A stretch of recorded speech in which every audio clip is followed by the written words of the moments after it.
வணக்கம். தமிழ் ஃபுட் கார்னர்ல இன்னைக்கு நெல்லிக்காய் பச்சடி பண்ண போறோம். இந்த பச்சடி நல்லா வாசனையாகவும் சுவையாகவும் இருக்கும். நெல்லிக்காயில நிறைய சத்துக்கள் இருக்கிறதுனால உடம்புக்கு ரொம்ப நல்லது. இந்த பச்சடியை சூடான சாதத்துல போட்டு நல்லெண்ணெய் விட்டு சாப்பிட்டோம்னா டேஸ்ட் ரொம்ப நல்லா இருக்கும். சாம்பார் சாதம், தயிர் சாதத்துக்கு சைட் டிஷ்ஷாகவும் வச்சுக்கலாம். இட்லி தோசைக்கு தொட்டு சாப்பிட்றதுக்குமே ரொம்ப நல்லா இருக்கும். இப்போ இதை எப்படி பண்றதுன்னு பார்க்கலாம். இந்த பேன்ல அரை டேபிள் ஸ்பூன் எண்ணெய் சேர்க்குறேன். நல்லெண்ணெய் சேர்த்து பண்ணுங்க, உடம்புக்கும் ரொம்ப நல்லது, டேஸ்டாகவும் இருக்கும். எண்ணெய் சூடாயிடுச்சு. அதில் 1/4 டீஸ்பூனில் பாதி வெந்தயம் சேர்த்துக்கங்க. அடுத்து இது கூட 1/2 டேபிள் ஸ்பூன் கடலைப்பருப்பு சேர்த்துக்கலாம். 1 டேபிள் ஸ்பூன் உளுந்தம்பருப்பு. இப்போ எல்லாமே நல்லா வறுபடட்டும். வெந்தயமுமே நல்லா பொரிஞ்சு வறுபடணும். சேர்த்த பருப்போட கலரும் மாறிடுச்சு. நம்ம சேர்த்த வெந்தயமுமே நல்லா பொரிஞ்சிருச்சு. இந்த ஸ்டேஜில் இதில் அரை டீஸ்பூன் கடுகு சேர்த்துக்கலாம். இந்த கடுகுமே நல்லா பொரியட்டும். இப்போ கடுகும் பொரிஞ்சிருச்சு. இந்த பச்சடிக்கு இந்த கடுகும் வெந்தயமுமே நல்ல டேஸ்ட் கொடுக்கும். அதனால கடுகும் வெந்தயமும் சேர்த்துக்கங்க. அடுத்து இது கூட 4 பச்சை மிளகாவை கீறி வச்சிருக்கேன், அதை சேர்த்துட்டு இது கூட 3ல இருந்து 4 காஞ்ச மிளகாய் சேர்த்துக்கங்க. நெல்லிக்காயில புளிப்பெல்லாம் அதிகமாக இருக்கிறதுனால இதுக்கு நம்ம காரம் அதிகமாக தான் சேர்க்கணும்.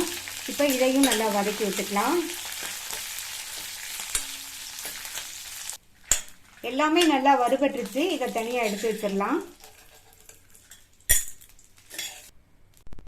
அதே கடாயிலேயே மறுபடியும் 3 டீஸ்பூன் நல்லெண்ணெய் சேர்த்து சூடாயிடுச்சு. 6 மீடியம் சைஸ் நெல்லிக்காயை கட் பண்ணி வச்சிருக்கேன். இந்த நெல்லிக்காய் 1 கப் அளவுக்கு இருக்கு. இதை இந்த கடாயில் சேர்த்துட்டு கூடவே 2 பிஞ்ச் மஞ்சள் தூளும் சேர்த்துக்கலாம். நிதானமான தீயில வச்சு இந்த நெல்லிக்காயை நல்லா சாஃப்டா வர வரையும் வதக்கிக்கணும். 7 நிமிஷமா வதங்கி நெல்லிக்காய் நல்லா சாஃப்ட் ஆயிடுச்சு. இந்த அளவுக்கு வதக்கிக்கணும். அடுத்து இதுல அரை கைப்பிடி அளவு ஃப்ரெஷ்ஷான கொத்தமல்லி இலைகள் சேர்த்துட்டு கூடவே கொஞ்சமா கறிவேப்பிலை இலைகளையும் சேர்த்துக்கங்க. இதை நல்லா 2 தடவை பரட்டி விட்டா போதும். அவ்வளவுதான், ஸ்டவ் ஆஃப் பண்ணிடலாம். இதையும் வேற ஒரு பிளேட்டுக்கு மாற்றி ஆற விட்டுறலாம். எல்லாமே நல்லா ஆறிடுச்சு. ஃபர்ஸ்ட் இந்த மிக்ஸி ஜார்ல ஃபர்ஸ்ட் வறுத்த பருப்பு மிளகாவை எல்லாம் சேர்த்துக்கலாம். தண்ணி எதுவும் சேர்க்காம 4-5 சுத்து சுத்தி அரைச்சு எடுத்துட்டு வந்துடலாம். இந்த மாதிரி அரைச்சிட்டு அடுத்து இது கூட நம்ம வதக்கி வச்ச நெல்லிக்காய், கருவேப்பிலை, கொத்தமல்லி இலை எல்லாத்தையும் சேர்த்துக்கலாம். இது கூட தேவையான அளவு உப்பு, 4 பல் பூண்டு. இதை லேஸ் கொரகொரப்பா அரைச்சிக்கலாம். தேவைப்பட்டா கொஞ்சமா தண்ணி சேர்த்து அரைச்சிக்கங்க. அரைச்சாச்சு. இந்த மாதிரி லேஸ் கொரகொரப்பா அரைச்சிக்கணும். இதை வேறொரு பவுலுக்கு மாற்றி வைக்கிறேன். இப்போ இதுக்கு ஒரு தாளிப்பு போட்டுடலாம். தாளிப்பு போடுறதுக்கு 3 டீஸ்பூன் நல்லெண்ணெய் சேர்க்குறேன்.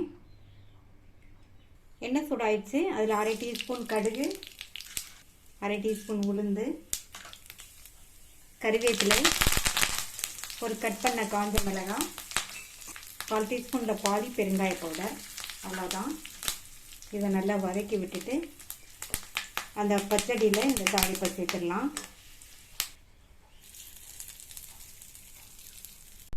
தாளிப்பு சேர்த்துட்டு நல்லா மிக்ஸ் பண்ணி விட்டுறலாம். நெல்லிக்காயை அப்படியே சாப்பிட்றத விட இந்த மாதிரி பச்சடியா பண்ணி கொடுத்தோம்னா எல்லாருமே விரும்பி சாப்பிடுவாங்க. நீங்களும் இதை கண்டிப்பாக ட்ரை பண்ணி பார்த்துட்டு உங்கள் கமெண்ட்ஸை சொல்லுங்கள். தேங்க்யூ.